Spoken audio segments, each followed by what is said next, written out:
you so much for coming. Is it recording?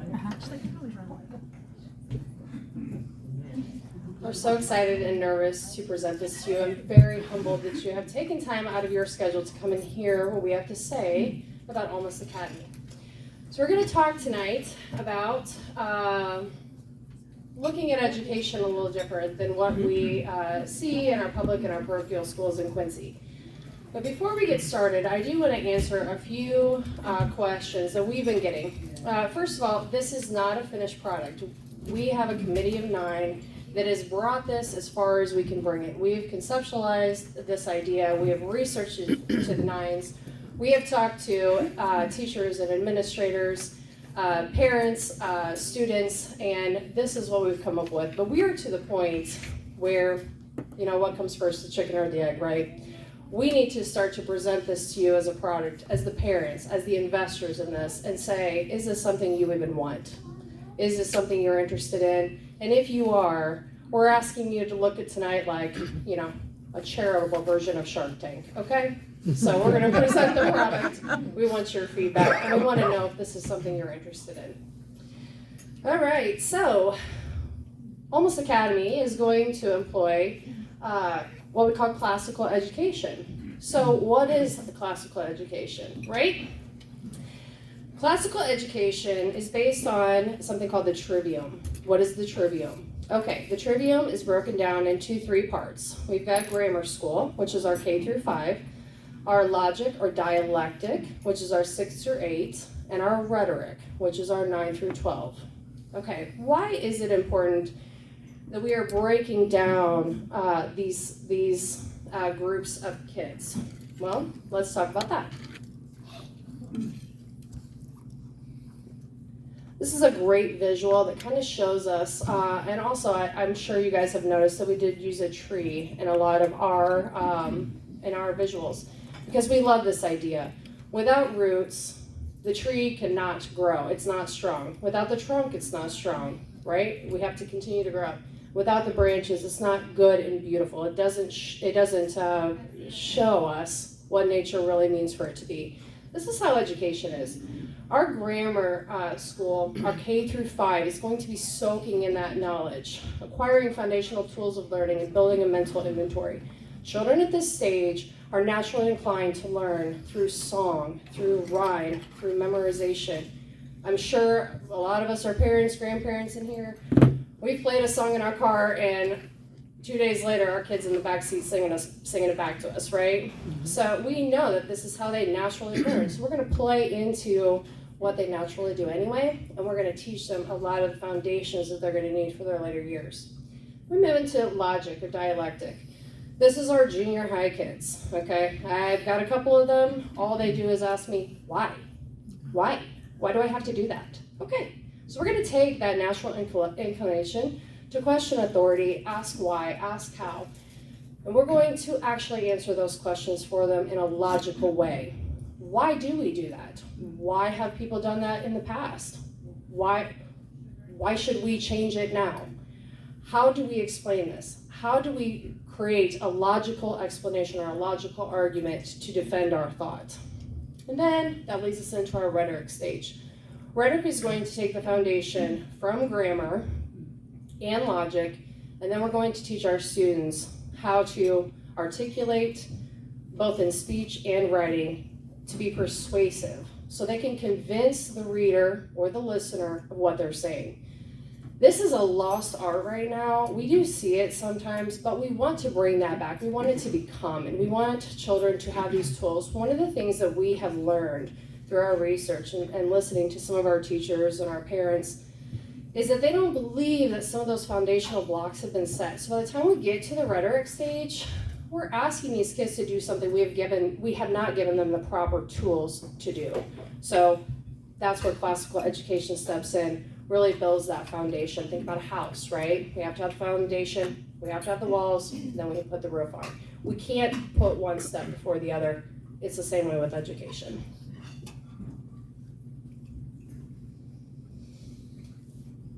So I've hit a couple of these points, but why choose classical? There are many, many reasons, but we are going to focus on a few tonight. It is unique and effective, Little background on classical. Classical education is rooted in Greek and Roman tradition. It was around for a couple of thousand years, predominantly educated most of our great minds until the 1850s.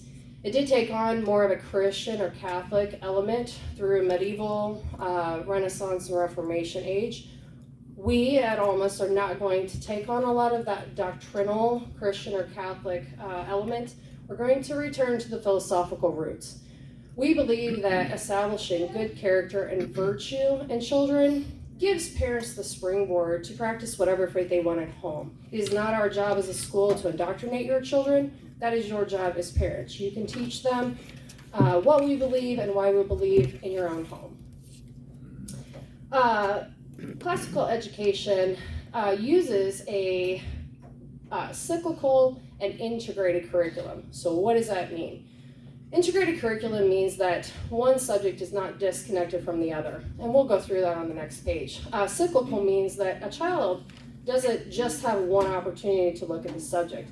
We're going to introduce it to them either in a 3 or 4 year cycle a couple of different times, 3 to 4 times within their school years. So what does that mean? It allows them to really master these concepts. They don't have to say, okay, well, in first grade, I only have first grade to know what a noun is.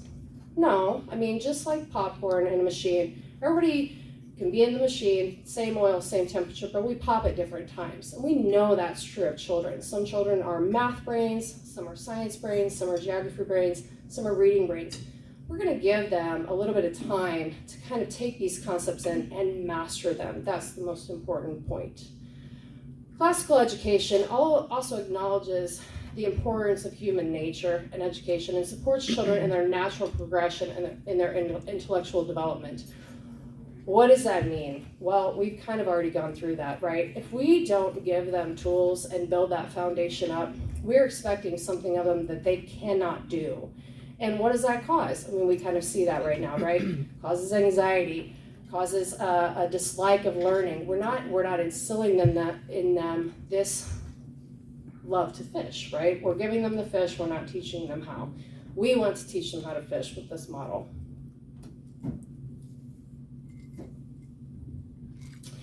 Okay, so I talked about integrated and secular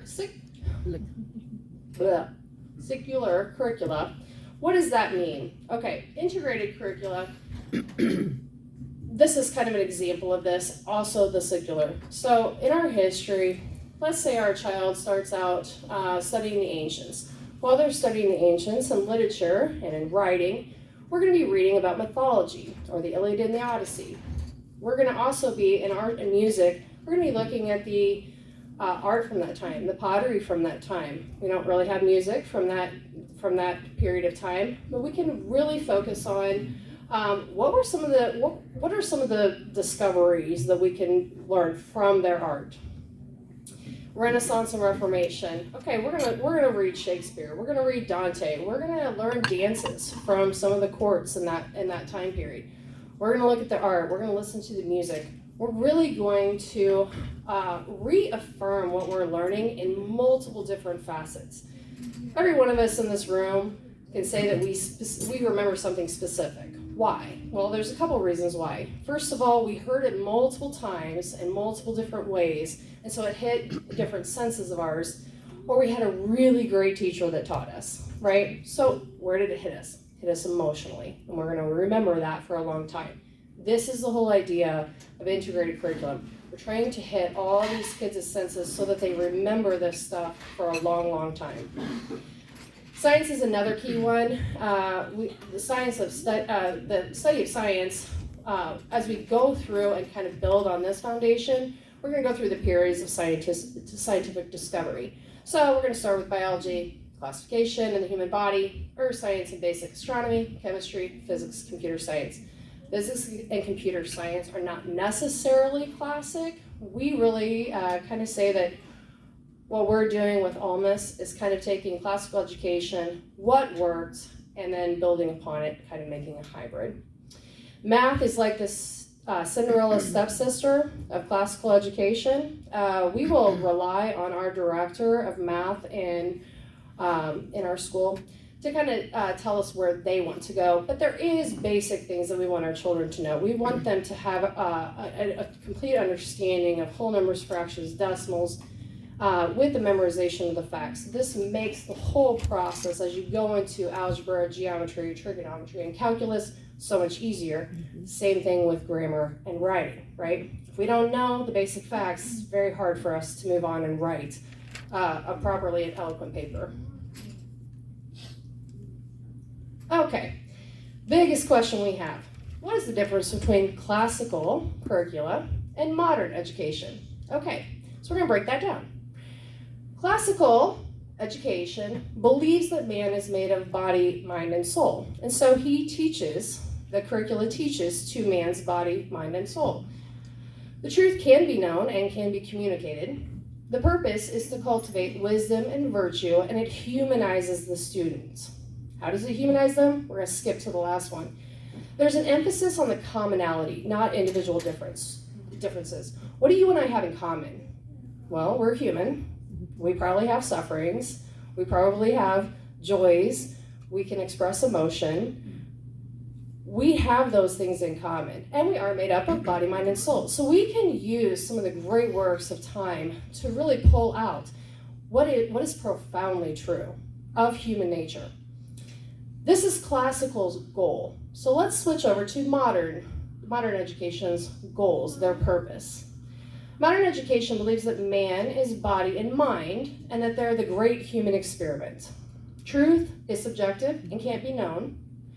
The purpose is to empower the individual, and the subjects have no necessary relationship. The curricula has no necessary relationship to each other or even to reality. It's a lot based on theory and ideology. And there's definitely an emphasis on individual differences, and it generally ignores commonality. Interesting statistic is that when we focus more on our individuality, we are less human. We don't see each other in that human form. We don't look for our commonality. So what is the biggest difference? Well, we have different goals in mind. If we're trying to cultivate wisdom and virtue in one method, and we believe that truth can be expressed in one method and communicated, that's going to look like a lot different than if we don't believe that's true. We believe that all truth is subjective, and that it's all about me as an individual, whatever I am, whatever box that I'm in. Why do we love classical education? Well, certainly some of the greatest minds we have ever known were educated in this way. Our founders, under the branches of an elm tree, which hat tip to our founders, that is where Ulmus Academy means. Ulmus means elm tree, elm in Latin. Under the branches of an elm tree, our founders created the greatest government that we have the privilege and blessing to live under. And we want to bring that type of education back. We want our children to know what is good, true, and beautiful. So what does our classrooms look like in Ulmus Academy? So first of all, it is not a traditional structure. We are not going to have all kindergartners in one class, all first graders in one class, all second graders in one class. We are going to do what's called mixed age classrooms. So our pre-grammar classroom will be ages K through 2. Our grammar classrooms will be grades 3 through 5. Logic classroom is grades 6 through 8. And rhetoric are grades 9 through 12.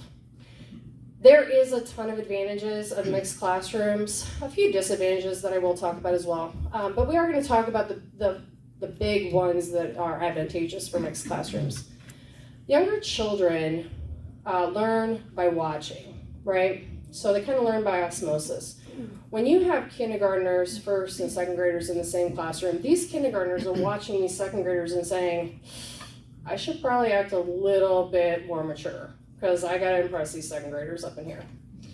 They're also going to say, okay, well, this second grader is learning about this type of plant and I'm only drawing it. I'm going to listen to what they're doing because I want to know what that is. They're curious. They're naturally curious.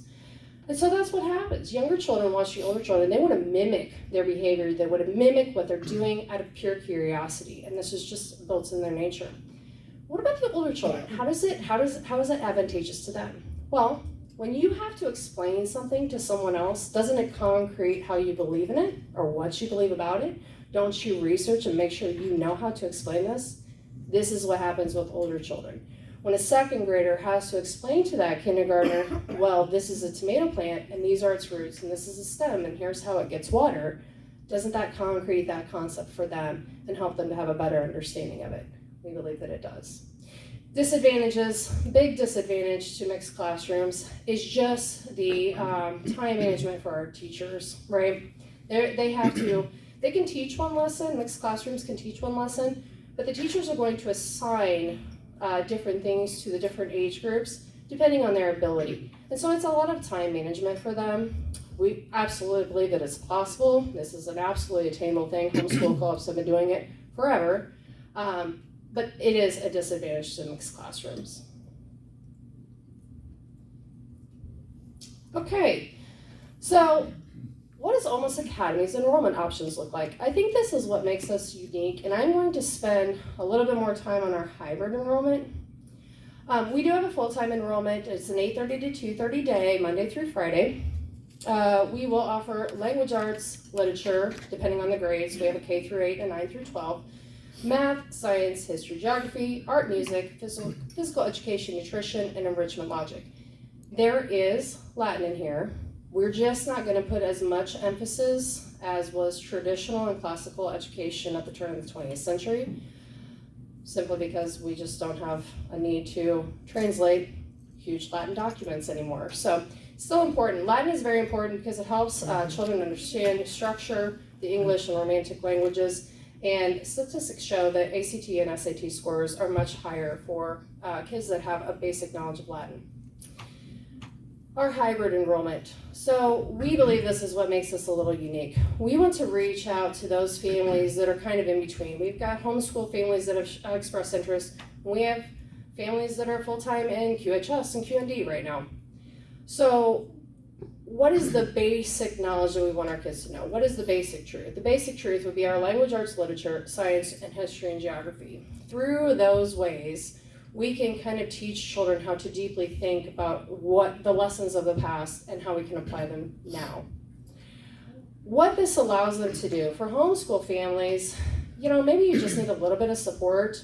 You don't want to take full responsibility, but you do really want to enjoy that gift of educating your children. So this takes a little bit of the pressure, kind of helps with the responsibility of it. The other advantage of this is that if you have a child that's really interested in sports, specifically high school sports or the music program, we're not going to have that built up the way QHS does right now.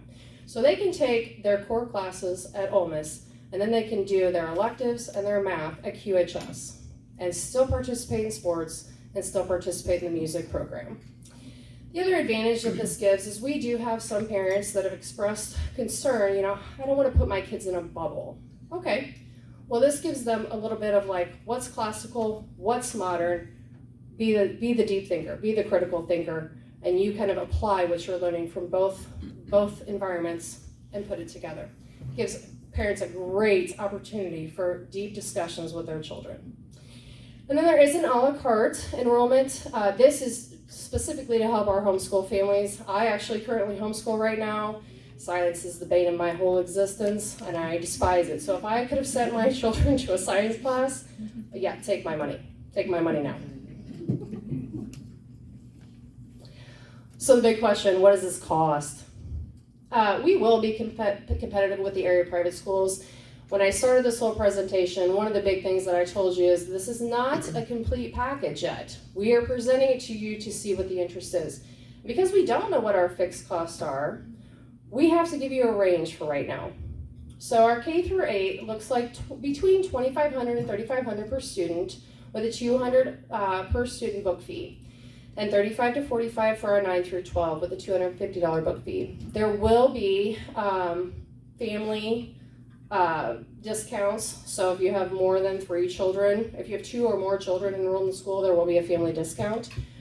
Couple things I want to note. First of all, when we were doing our research, we realized that classical education across the country could be, a menial cost is $10,000. Now, do we think it's fair that we are coming right out of the gate charging that? Absolutely not. We want to partner with our community, with our parents, with benefactors to build this because we believe in it. So would it be fair for us to charge that right out the gate? No. But is that what our goal is to have this kind of education, to have this kind of building, to have this kind of future? Absolutely it is. Which segues nicely into our partnership portion. So, we believe that the success of our students, our teachers, and our parents is like a three-legged stool. Everybody has to take responsibility and take accountability for their role in this. So what does that look like? Well, that means our teachers are going to give our students the tools. They're going to be given the freedom and flexibility to live out their passion and teach these students what is good, true, and beautiful. What does that look like for our students, though? Our students need to take accountability and apply those tools and give their best effort and turn in their assignments on time and develop good character and virtue. So where does our parents come in? Our parents are so key, and I feel like this is a huge element left out of some modern education right now. We want to absolutely return. Parents, you are the first teachers of your children. God gave you a gift that is not replaceable by anything. You created these children. You're their first teacher, and watching their minds grow and explore and learn about the world is the greatest gift we have ever been given. We want you back involved. We want you to witness that. We want you to participate and be that liaison, that partner with your teacher, with the teacher, and with your student to mold this young man or woman with good character, with virtue, giving them the tools that they need to be the best versions of themselves. Parental involvement is so important. I think it's the biggest thing lacking. Like I mentioned, we want the parents in our school all the time. Like, come and just hang out. Volunteer to help the teachers out. Volunteer to cut up 1 million pieces of scrap paper for the kindergarten through second class. Volunteer for recess duty. Volunteer for lunch duty. Volunteer to fundraise. We want you involved all the time. We think your minds are brilliant because we love your kids. So we want you there as much as you can possibly give us your time. One of the biggest things we have heard from parents is like, what if I can't be the leg that I need to be for my student? Okay, no problem. Because since we want to learn, we're also going to lead by example. We will invite our community, and we love our community. We want to have them in. Let's get our counselors. Let's get our therapists. Let's get our psychiatrists. Let's get our priests. Let's get our pastors there to talk to us about how to be the best version of ourselves. We want that from our kids, and we want to be that example for them, right? Some challenges. Okay, clearly, I think we can all realize at this point that starting school is very expensive, right? To start a school with a building, curriculum, all the supplies necessary, we're looking at about $1 million. So, initially, we're not going to be able to provide bus transportation. That will mean that the responsibility falls on the parents to get the kids to and from school. There's kind of a trifold challenge because of the different enrollment options we have too. We would have to have a bus running all day long to provide transportation. It's just not going to happen in the interim. A single school building. So I want to dive into this a little bit. Right now, because we have the school organized the way we do, to get this off and going and to get these kids just in a classroom, that may not look like a single building right off the bat. It may look like different pods. And while we don't want to be associated with a specific church, with a specific group, or with the government, that may mean we have to use different spaces initially just to get this off the ground. So there may be a pod at this end of town for the rhetoric class, this end of town for grammar, this for pre-grammar, and this for logic class. Now, our long-term goal, we want to be fiscally responsible. We want to fundraise. We want to sell the idea. We want you guys to love it enough that you invest not only your time, your money, we get the community involved, and we can eventually buy a building. But it may not look like that in the beginning. The lunch program is another thing for the first specifically year and maybe 2. We're just going to ask the parents to send a sack lunch. We're not going to get involved with the health department just yet or have a food program. Now, does that mean we're going to let your kid go hungry? Absolutely not. We will have volunteers to bring extra sack lunch so that every child has something to eat. Otherwise, we're not going to get anything out of them in the afternoon anyway, right? We will not be taking any government funding or be associated with any specific church. I've mentioned that. And one of the reasons why, as I touched on earlier, we think the indoctrinating is your job. It's not ours. We're not talking about doctrine. We will talk about good character and virtue. That can be the springboard on whatever else you want to teach them at home. But what does that mean? That means that if we are not funded by a church and we're not funded by the government, we need the community to believe in this enough to help us help this fly. We need you guys as resources. Whatever gifts and talents you've been given, whatever is called on your heart to contribute right now. Maybe you were a teacher. Maybe you're retired right now and you just feel called to help with this. You want to help write these lesson plans. You want to be involved. You want to be a para. Maybe you have a spare building hanging out downtown and you don't have any use for it. And so maybe you're an engineer, maybe you're a contractor. It doesn't matter. Whatever God is calling on your heart right now and whatever specific gifts and talents He's given you, you're here for a reason. We are bringing this to you for a reason, and we're asking for this partnership. And that brings us to our most important issue, teachers. This entire model falls apart without good teachers. We need these people. Teaching is such a passion occupation. And the ones that we're talking to right now, passion is being driven right out of them. It is sad. They're being asked to wear hats that they shouldn't have to wear. We want you to love teaching again. We want you to reach our students. We want you to connect with them. Philosophy tells us that the greatest teaching tool is love. Why? Because if you believe someone wishes for your good, you trust them and you listen to what they say. The people, the teachers, are so important. If you're called on your heart to reach out to us, please do. It takes all of us. When we talk about it takes a community, this is what we're talking about. It takes all of us to give our gifts and talents to make this successful. And that leads us into why we are so passionate. The will follows the intellect. Whatever we put in our intellect, our will follows. We want to put in our students' intellect what is good, true, and beautiful.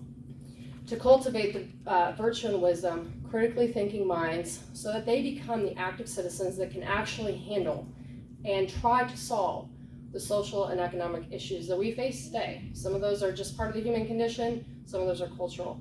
But without great minds that think about what is good and true and beautiful, we will not solve them. We want to do that one student at a time.